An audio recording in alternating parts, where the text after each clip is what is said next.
Buenos días, mi nombre es Luisa Fernanda Bejarano Tibata. Hoy les voy a hablar sobre los senos venosos durales. Voy a explicarles qué es, qué tipos hay y su función en el cuerpo humano. Introducción.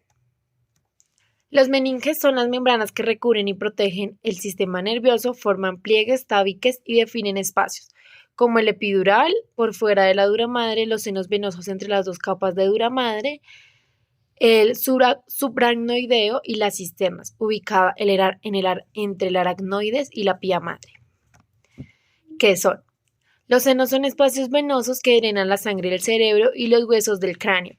Se ubican entre dos capas de dura madre y están recubiertos por endotelio, que es continuación del que tapiza a las venas. En su interior contienen numerosos trabéculos irregulares de tejido fibroso y carecen de válvulas. Su forma suele ser triangular o irregularmente cilíndrica y las paredes son inextensibles y resisten al colapso. La sangre circula desde un seno a otro por diferencias de presiones. Algunos senos venosos están situados en las prolongaciones de la dura madre y otros sobre la pared ósea craneal, donde forman unos pequeños surcos. Se presentaron diversas clasificaciones, senos pares e impares, que brindan una orientación pedagógica a los senos posteriores y anteriores y anteroinferiores. Con una orientación anatómica funcional, senos mediales, posteroinferiores y anteroinferiores, con un sentido pedagógico, anatómico y funcional. Ahora voy a empezar explicando qué tipos hay. Voy a empezar por el grupo medial, que es el seno sagital superior. Es un seno impar y medio que discurre a lo largo del borde superior de la haz del cerebro. Posee una forma triangular de base superior a la sección coronal y se extiende hasta el foramen del ciego, hasta la confluencia de los senos. Su calibre inicial es de 1 o 2 milímetros, va en aumento en sentido posterior hasta llegar a medir aproximadamente 1 centímetro. En su parte final, en su interior se encuentran numerosas bandas fibrosas que cruzan la parte inferior del seno, proyecciones de las granulaciones aracnoideas y pequeñas aberturas hacia las lagunas laterales. Cabe resaltar que las lagunas laterales son espacios venosos de la dura madre, generalmente situados a lo largo del seno sagital superior. Suelen encontrarse 3 lagunas a cada lado y prevalecen en la región frontal posterior y parietal. El siguiente seno es el seno sagital inferior. Es un seno medio, impar y delgado. Nace en la mitad posterior del cerebro y discurre por el borde inferior. Su calibre aumenta de adelante hacia atrás, terminando en el seno recto, al que contribuye a formar afluentes. Recibe las venas de la hoz del cerebro y algunas de las superiores de la superficie interna del cerebro. La desembocadura se une a la vena cerebral magna y juntos forman el seno recto. Ahora sigo con el seno recto. Es un seno impar y medio, tiene la forma de un triángulo de base inferior a la sección coronal y recorre una distancia de 4,5 a 5 centímetros a lo largo de la unión de la hoz del cerebro con la tienda del cerebelo. Continuando al seno sagital inferior, resulta de la unión del seno sagital inferior con la vena cerebral magna, afluentes. Recibe a la vena cerebral magna, a los basales, a la vena del vermis superior del cerebelo y al seno sagital inferior. La desembocadura de drena en la confluencia de los senos, aunque es más frecuente la variante asimétrica donde se une al seno transverso izquierdo. Ahora sigo con la confluencia de los senos. Es la unión de los senos sagital superior, recto, occipital y transversos por delante de la protuberancia occipital interna. El modo en que estos senos se unen es muy variable y pocas las veces lo hacen de manera simétrica. Habitualmente se encuentran al seno sagital superior desembocando en el seno transverso derecho y al seno recto convergiendo en el seno transverso izquierdo. Al parecer, esta asimetría se debería al desarrollo preponderante de un hemisferio cerebral sobre el otro. El grupo posterior inferior. Senos transversos. Son senos pares y de apariencia simétrica, se extienden desde la confluencia de los senos hasta el extremo posterior del borde superior de la porción petrosa al hueso temporal. Recorre la circunferencia externa de la tienda del cerebelo y excava un surco en el hueso occipital. Su calibre aumenta en sentido medio lateral, generalmente el seno derecho es de mayor tamaño que el izquierdo. Afluentes. En su origen recibe a los senos sagital superior, inferior y occipital. Durante su trayecto recibe a las venas cerebrales inferiores, cerebelosas superiores y anastómica inferior. La desembocadura de este es que al dejar la tienda del cerebelo, los senos transversos se continúan como senos sigmoideos. Seguimos con los senos sigmoideos. Son senos pares de apariencia simétrica, trayecto flexuoso y continúan a los senos transversos una vez que dejan a la tienda del cerebelo.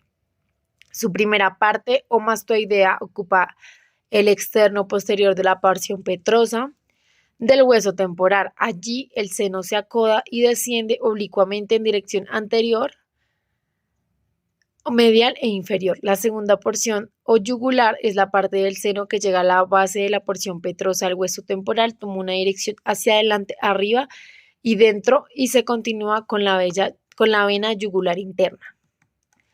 El seno occipital. Es un seno impar que se extiende por dentro de la haz del cerebro desde la confluencia de los senos hasta el borde posterior del agujero magno. Se pueden observar distintas formas de unión en su tronco, en su extremo superior, dos troncos separados, un solo tronco medial o desviado hacia un lado, generalmente el derecho. El extremo inferior ocasionalmente puede bifurcarse antes de conectarse al seno marginal. Seno marginal. Es un pequeño seno venoso ubicado entre las dos capas de la dura madre que rodean el foramen magno. Se comunica hacia adelante con el plexo basilar y hacia atrás con el seno occipital. Suele conectarse con el seno sigmoide o conectarse con el bulbo de la vena yugular. Por medio de un pequeño conducto venoso, también lo hace con el plexo venoso del conducto del hipogloso y con el plexo vertebral interno y externo. Ahora seguimos con los senos petrosos superiores. Este es un seno par y de apariencia simétrica, nace de la extremidad posterior del seno cavernoso y sigue una dirección oblicua hacia atrás y afuera del borde superior del peñasco, donde toma inserción de la tienda del cerebelo, pasa por encima del nervio trigémino y tiene comunicación con el plexo basilar. Afluentes. Este recibe la sangre de los senos cavernosos y las venas cerebelosas, cerebral inferior y laberínticos. La desembocadura de este es que termina en el seno sigmoideo a la altura de la unión con el seno transverso. Senos petrosos inferiores. Senos petrosos inferiores. Este es un seno par y de apariencia simétrica, al igual que el anterior. Nace de la extremidad posterior del seno cavernoso y sigue una dirección oblicua hacia atrás y afuera por la parte inferior del peñasco. En su recorrido pasa por la fisura petrosa occipital. Afluentes de este es que recibe la sangre de los senos cavernosos y de las venas cerebelosas, laberínticas, póntinas y vulvares. Plexo basilar. Es un conjunto de conductos venosos interconectados que discurre por dentro de la dura madre de la lámina cuadrilateral del esfenoides y el silbus occipital.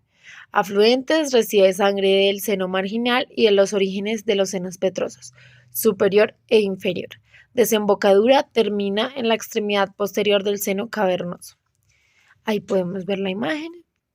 Vamos a seguir con el grupo anteroinferior, que son los senos cavernosos de los que hablábamos anteriormente. Estos son senos pares y de apariencia simétrica formados por una red venosa irregular que se ubica a cada lado de la silla turca y del cuerpo del esfenoides. Se dirigen desde la fisura orbitaria superior hasta la extremidad anterior de la porción petrosa al hueso temporal. Tienen 2 centímetros de largo y 1 centímetro de ancho. Los primeros estudios cadavéricos, cadavéricos lo descubrieron como una estructura muy similar al tejido cavernoso donde el seno se encontraba colapsado, atravesado por nervios y con numerosas granulaciones aracnoideas en su pared, semejando un lago venoso. Actualmente se acepta que su estructura interna es de carácter trabecular y plexiforme, formando una verdadera red venosa. Seguimos con los senos intercarvenosos o coronarios. Es una red venosa que se encuentra por dentro de la dura madre que rodea la hipófisis. Se describen como un seno intercarvenoso anterior y otro posterior. El nombre del seno coronario proviene de su forma circular, ya que ambos se unen lateralmente para desembocar juntos en cada seno cavernoso. Ahora sigo con los senos esfenoparietales, esfenobasales o esfenopetrosos. Se presentan tres formas distintas. El seno esfenoparietal es el variante más común, consiste en un conducto venoso que nace del seno sagital superior y desciende por el borde posterior del ala menor del esfenoides hasta el seno cavernoso. Afluentes. Recibe venas meníngeas a las venas dipiolcas, a la rama frontal de la vena meningea media y a la vena cerebral medial superficial. Estas dos últimas también pueden drenar en el seno cavernoso. La terminación de estas es que desemboca en el extremo anterior del seno cavernoso. Y por último vamos a hablar sobre el plexo venoso carotídeo interno. Es un plexo venoso poco desarrollado que rodea a la arteria carótida interna en su recorrido por el conducto homónimo. Se comunica por delante del seno cavernoso y por detrás de la vena yugular interna. Ahí también podemos ver una imagen. Aquí tenemos la bibliografía de las fuentes que investigué. Y pues muchas gracias por la atención prestada y pues espero que este video les haya servido mucho para aprender. Muchas gracias.